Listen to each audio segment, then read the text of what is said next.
ሰላም እንዴት ናችሁ? ዛሬ እንግዲህ ባለፈው ካቆምንበት ተነስተን ትምህርታችንን እንቀጥል ይሆናል ማለት ነው። በባለፈው ክላሳችን ስለ ኢመርጀንስ ኦፍ ስቴት አንስተን ስለ ብዙ ስቴቶች እንዴት ፎርም እንደተደረጉ ተነጋግረናል። ዛሬ ደግሞ ስለ ግሪክ ሲቪላይዜሽን ዲስከስ እናደርጋለን ማለት ነው። አንሺየንት የምንለው ግሪክ ሲቪላይዜሽን መቼ ተጀመረ፣ በምን አይነት ፕሮሰስ አለፈ፣ እንዴት ደግሞ ዲክላይን አደረገ የሚለውን የምንመለከት ይሆናል ማለት ነው። የግሪክ ሲቪላይዜሽን ከዩሮፒያን ሲቪላይዜሽን ኤርሊየስት የሚባለው ሲቪላይዜሽን ነው። ይህም ሲቪላይዜሽን ከ2500 ቢፎር ክራይስት ነበረ ተብሎ የሚታሰብ ሲቪላይዜሽን ነው። እንግዲህ ግሪክ በወቅቱ ኢንዲፔንደንት ሲቲ ስቴቶች እንደነበሯት እነዚህም ሲቲ ስቴቶች ፖሊስ ተብለው እንደሚጠሩ እነዚህ ፖሊስ ብለን የምንጠራቸው በኋላ ላይ የምናያቸው አቴንስ፣ ስፓርታ እንዲሁም ሌሎች በወቅቱ የነበሩት የግሪክ ሲቲ ስቴቶች ናቸው ማለት ነው። እነዚህ ሲቲ ስቴቶች እንግዲህ ፖለቲካል እና ካልቸራል ሴንተሮች ናቸው። የተለያዩ ፖለቲካል ኢሹዎች ዲስከስ የሚደረጉባቸው ካልቸር ልውውጥም ሩልም እንደዚህ አይነት ነገሮች ፕራክቲስ የሚደረጉባቸው ሴንተር የሆኑ ቦታዎች እንደነበሩ እንረዳለን። እንግዲህ ግሪክ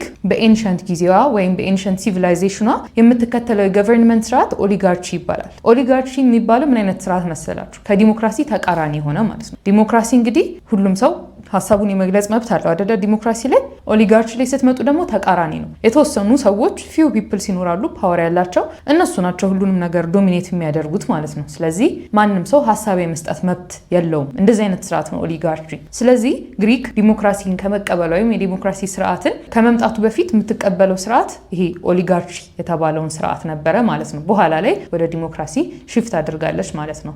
እንግዲህ በግሪክ ሲቪላይዜሽን ሜንሽን ከሚደረጉት ዋነኛ ካፒታል ሲቲ ወይም ሲቲ ስቴትስ ብለን ሜንሽን የምናደርጋቸው ሁለቱ አቴንስ እና ስፓርታ ናቸው። እነዚህ ሴንተሮች በጣም ብዙ ሲቪላይዜሽን ሀፕን ያደረገባቸው ኢቭን ጦርነትም የተካሄደባቸው በጣም ታሪካዊ ቦታዎች ናቸው እና በግሪክ ሲቪላይዜሽን ሁሌ ሜንሽን የሚደረጉ ሁለት ቦታዎች ናቸው። ሞስት ፌመስ ሲቲ ስቴትስ ናቸው ማለት ነው በግሪክ ሲቪላይዜሽን። አቴንስ እና ዲሞክራሲ አንድ ላይ የሚሄዱ ነገሮች ናቸው በወቅቱ። አቴንስ እንግዲህ ላርጀስት ሲቲ ስቴት ነች ኮምፔር ቱ ስፓርታ።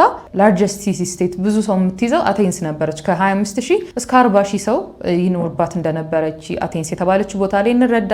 ከዛም በተጨማሪ አቴንስ ላይ ዳይሬክት ዲሞክራሲ ነው የነበረው ኤክሰፕት ውመን ኤንድ ስሌቭስ። እንግዲህ በድሮ አንሸንት የሆነው በግሪክ ስርዓት ሴቶች እንዲሁም ባሪያዎች በምርጫ ሊደሮችን በመምረጥ እንዲሁም በማንኛውም የዲሞክራሲ መድረኮች ላይ እድል እንደማይሰጣቸውና ምንም ሀሳባቸውን የመግለጽ መብት ይሰጣቸው እንዳልነበረ እንረዳለን። ከዛ ውጪ ዳይሬክት ዲሞክራሲ ግን ማለት ሀሳብን በቀጥታ የመግለጽ አይነት መንገድ ነው ዳይሬክት ዲሞክራሲ የምንለው ስርዓት። ይህ ስርዓት በወቅቱ ለነበሩ ለሁሉም ሰዎች ይሰራ ነበር ኤክሰፕት ፎር ውመን እና ስሌቭስ። ለነዚህ ለሁለቱ አይሰራም ነበረ ማለት ነው። ሲቲዘንስ ቮትድ ኢን አሴምብሊ ኤንድ ኢሌክትድ ጀነራልስ። አሴምብሊ ነበራቸው የሚሰበሰቡበት። እዛም ተሰብስበው እንግዲህ የሚመሯቸውን ሰዎች ጀነራሎችን በዚሁ በአሴምብሊ ይመርጡ እንደነበረ እንረዳለን። ከዛም በተጨማሪ ስትሮንግ የሆነ ኔቪ እንደነበራት አቴንስ በጣም በኔቪ በባህር ኃይል በጣም ጠንካራ እንደነበረች፣ ከዛም በተጨማሪ ግሬኖችን ኢምፖርት ታደርግ እንደነበር እንዲሁም ኦሊቭ ኦይል እና ዋይንን ትሬድ ታደርግ እንደነበረ በወቅቱ እንረዳለን ማለት ነው። የአቴንስ ሲቪላይዜሽን ይሄንን ይመስላል። እንግዲህ ግሪክ በካልቸር በፊሎሶፊ በጣም ፍሎሪሽ ያደረገ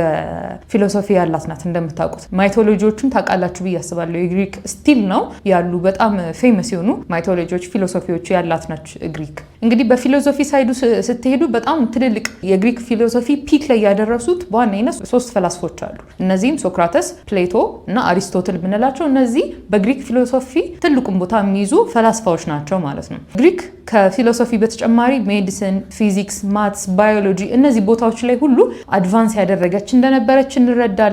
ከዛም በተጨማሪ አርትስ፣ ሚውዚክ እነዚህ ድራማ ላይ ፍሎሪሽ አድርጎ እንደነበረ በወቅቱ የግሪክ ሲቪላይዜሽን እንረዳለን። ፓርቴኖን የተባሉ እነዚህ ፕሌዮች ናቸው፣ ድራማ ሲሪየሶች ምናምን። ስካልፕቸሮች ነበሩ፣ ድራማዎች እንደዚህ አይነት የተለመዱ ነበሩ። በዋነኝነት እነዚህን የሚጽፉ ደራሲዎች እነዚህ የድራማ እነዚህ የጽሁፎችን የሚደርሱ ደራሲዎች ነበሩ በወቅቱ ማለት ነው። እዚህ ጋር እንደምትመለከቱት ኤስቺለስ፣ ሶፎክሊስ እና ዩሪፒድስ የሚባሉት እነዚህ በወቅቱ የነበሩ በጣም ፌመስ የግሪክ ጸሐፊዎች እንደነበሩ እንረዳለን። በሂስትሪ እንግዲህ እንደምታውቁት ሄሮዶተስ ፋዘር ኦፍ ሂስትሪ ተብሎ እንደሚጠራ ታውቃላችሁ። ተሲዲደስም እንዲሁ ፋዘር ኦፍ ሳይንቲፊክ ሂስትሪ ተብሎ ይጠራል። እሱ ደግሞ ፋዘር ኦፍ ሳይንቲፊክ ሂስትሪ የተባለው ለምንድን ነው? በኋላ ላይ የምናየው አለ ፐልፖኔዥያን ዋር የምንለው። ይሄ ዋር እንግዲህ የተደረገው በአቴንስ እና በስፓርታ በእነዚህ ሁለት ሲቲዎች መካከል ነው እና ይሄንን ጦርነት በጽሁፍ አስቀምጦታል። ይሄንን ጽሁፍ ግን ሲያስቀምጠው ቤዝድ ኦን ፋክትስ ሆኖ ነው እንጂ ይሄ በትውፊት ከነዚህ ሁሉ ተላልፈው በመጡ ነገሮች ሳይሆን የሆነውን ፋክቱን ጽፏል። ለዚህም ፋዘር ኦፍ ሳይንቲፊክ ሂስትሪ ተብሎ ይጠራል ተሲዲደስ። ሄሮዶተስ ደግሞ ኢን ጀነራል ፋዘር ኦፍ ሂስትሪ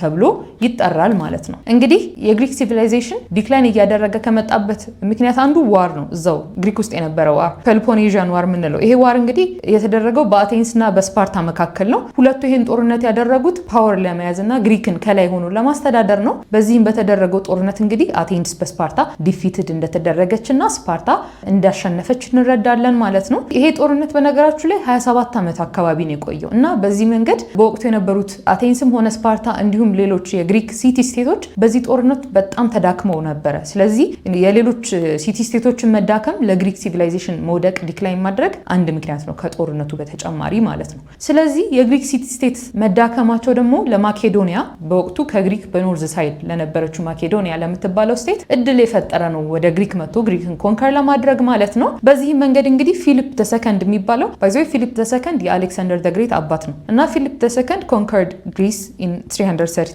ቢሲ ኦልሬዲ ሀገሪቷ ስለተዳከመች ኮንከር ለማድረግ አልከበደውም። በዚህ መንገድ እንግዲህ የአሌክሳንደር ዘ ግሬት አባት ፊሊፕ ግሪክን ኮንከር እንዳደረጋት እንደያዛት እንረዳለን ማለት ነው። ከሱም በኋላ እንግዲህ ከፊሊፕ ሞት በኋላ ልጁ አሌክሳንደር ዘ ግሬት ግሪክን በደንብ ጠንክሮ እንደያዛት ከዛም በተጨማሪ ደግሞ የግሪክን ካልቸር ወደ ተለያዩ አሌክሳንደር በጣም ብዙ ሀገራትን የያዘ ነበር በወቅቱ ከዓለም ሀገራት የቀረው አልነበረም። በወቅቱ ብዙዎችን ቀጥቅጦ የገዛ ጀግና መሪ ነበር እና ግሪክንም ከያዛት በኋላ የግሪክን ካልቸር ወደ ያዛቸው ብዙ ቦታዎች ስፕሬድ ሲያደርግ ነበር። በዚህ መንገድ ነው የግሪክ ካልቸር ፍሎሪሽ እያደረገ የመጣው ማለት ነው። ለምንድን ነው ይሄን ያደረገው የሚለውን እናየዋለን አሁን ወደሱ እየመጣን ስለሆነ።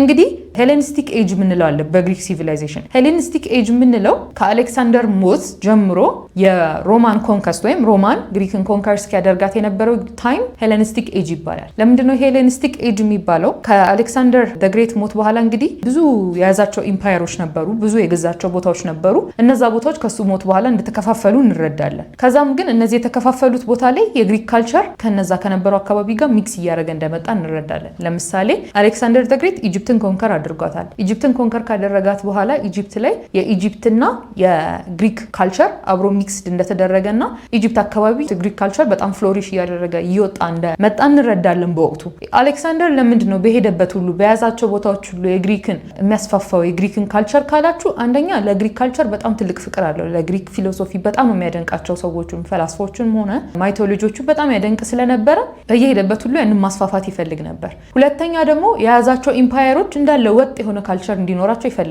በየቦታው ሄዶ የሚይዛቸው ቦታዎች አንድ አይነት ካልቸር እንዲኖራቸው ስለሚፈልግ የግሪክን ደግሞ የወደው ስለነበረ በየሄደበት የግሪክን ካልቸር ያስፋፋው ነበረ ማለት ነው። ከኢጅፕት በተጨማሪ ግሪክ ካልቸር ሚክስድ ዊዝ ኤዥያ ኤንድ አፍሪካ ከነዚህ ቦታዎችም ጋር ሚክስድ ሆኖ እንደነበረ እንረዳለን። ስለዚህ በዋነኝነት የሄሌኒስቲክ ኤጅ የምንለው የግሪክ ካልቸር ከተለያዩ ካልቸሮች ጋር ሚክስ የሆነበት ታይም ነው። ዋና ፖይንቱ የሄሌኒስቲክ ኤጅ ይሄ ነው ማለት ነው። ሄሌኒስቲክ ኤጅ ስፕሪድ ኦፍ ግሪክ ላንጉዌጅ ኤንድ አይዲያስ ኢን ኒር ኢስት ኤንድ ኢጅፕት። እነዚህ ቦታዎች ላይ እንዳልኳችሁ የግሪክ ላንጉዌጅ ካልቸር ከሌሎች ካልቸር እና ላንጉዌጅ ጋር ሚክስ የሆነ የመጣበት ታይም ነው የሄሌኒስቲክ ኤጅ የምንለው ማለት ነው። ይሄ ኤጅ እንግዲህ ከአሌክሳንደር ሞት ጀምሮ እስከ ሮማን ኮንከስት ድረስ ላስት ሊያደርግ ሊቆይ ይችላል ማለት ነው። ሮማን ግን ኢንቬድ ካደረጉት ያንን ቦታ ግሪክን ከወሰዷት በኋላ ኮላፕስ እያደረገ እንደመጣን እንረዳለን። ይሄ ሄሌኒስቲክ ኤጅ ማለት ነው።